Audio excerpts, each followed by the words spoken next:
Welcome back to my game dev series. Today we're going to connect our mining to the inventory that we made last episode. This is going to be one of our main mechanics, so I want to give it some game feel and make it really satisfying. The first thing we've done is create a new rock sprite. Now I've drawn it next to the player just to keep in mind the scale. So let's get this into the game. I've just put it next to the old rock, and I want to go through some art style decisions that I've made. First of all, we can see a lot more of the top of the rock, and that just adds to the perspective of just our top-down game. I'm trying to avoid these strict outlines. I'm letting the shading do a lot of the work, just similar to the mountains, and I think it fits well with the grass as well. I'm not too concerned with realism. I'm going to have every sprite lit from the top left. For the player, it's a lot smaller and the pixels are more defined.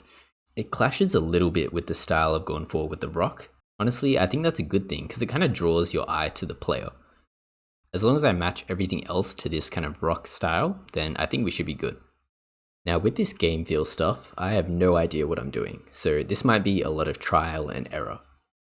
The first thing I want to do is make it really clear to the player that this node is clickable. My first intuition is maybe like a highlight or an outline, just whenever it's hovered. We're in Sprite and I've just made a couple mock-ups of different highlights we can try out. But I think we need to actually see it in game. First test. Second. Third. Fourth. Fifth. Sixth. Alright, I think I've made my decision. I'm going with the ring around the bottom of the sprite. Now, I think this is the least invasive. I think the highlight over the whole thing kind of washes out the colors. The outline on top kind of gave some weird shapes, and I think I like how the grass goes over the outline. It kind of grounds the UI inside of our environment. Also, I tried double thickness and it just didn't fit. I've just made it so that when you click on the node, it will stay highlighted until the player starts interacting with it. Next, I want to show some impact on the rock. I'm going to try a squash and stretch effect. Just coded that in. And I'm keeping it very subtle, like I don't want to go too overboard with it. So let's have a look at the code. I've got two variables here, so the timer and then the timer max. This will be how long the animation will last for. So that's 20 frames for 30 frames per second. So when we've been interacted with, we will set our impact timer to our timer max. So when the timer is above 0, that's when we want to apply our scaling. So that's for the squash and stretch. So I've just made a quick formula.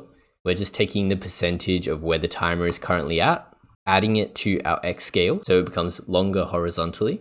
And for the Y scale, it's getting shorter. And then when the timer is done, we're just going back to a scale of 1.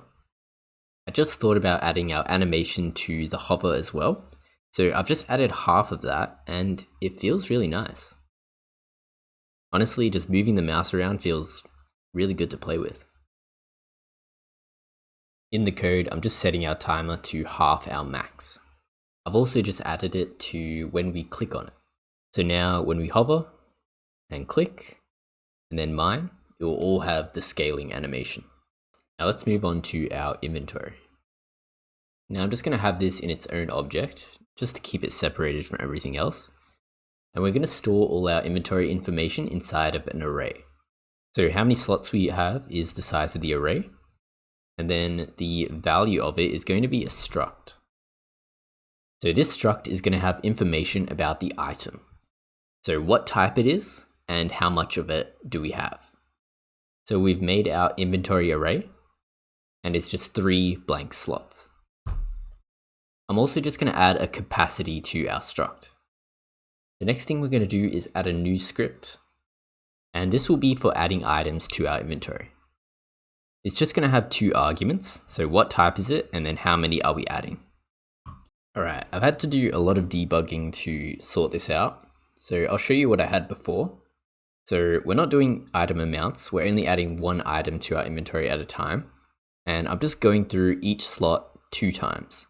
So the first is to check whether there is already a slot with an item in it that matches the item that we're adding. Our second is for finding an open slot. I've also changed some of the variables to global and we took the item capacity out as well. Now to debug, I've just added some console logs. So if we press space, it will print out whatever's in the inventory. Shift is adding item type 0, and control is for adding type 1. When I play the game, let's look at our console on the left side. So I'm going to print out what the inventory is currently. And that means we have 3 open slots and they all have amounts of 0. When I add one item, it adds to a new slot, but the issue was when I printed out the inventory, every slot was changed. And when I tried to add another type, it failed. So the issue that I found was with the struct and how we actually set up our array. I was using the array create function. And to fix that, I just created it with a for loop instead. So now when we print our inventory, I'm going to add some 1s. Print again, and we have 5 types of 1. Let me add some more. And it reached our capacity of 10 and moved on to the next slot. Then if I add type 0, it properly adds it to the new slot. So that's our inventory working in the back end. Now we need to connect it to our UI. Just added some visual feedback for when I'm hovering over buttons. I've just added our first font, and this is actually a pretty important decision. I feel like a mismatching font can really ruin things. I chose this one because it's quite simple and minimal. It's also very circular. I'm not sure how much I love the numbers, but I'm going to keep it for now. We might change it in the future. I've just added our numbers to the inventory. I think I'm going to add a drop shadow to make it stand out a bit more. I've just added a dark gray offset just behind the white text, and it stands out a lot more. Honestly, this might stand out a bit too much. I've changed it to a lighter gray, and that kind of softened it as well. I've just made it so that when there's a full stack, it will turn the text red. Now the items have an animation when they're added. This will be our final update. So I'm going to open our inventory, and I've made it so that every swing there's a 1 in 3 chance to gain a stone. So in the inventory, I can also target this slot as well, and it still tracks it. That's going to be all for this episode. If you want any early updates or want to share your own work, you can join the Discord in the description, and thanks for watching.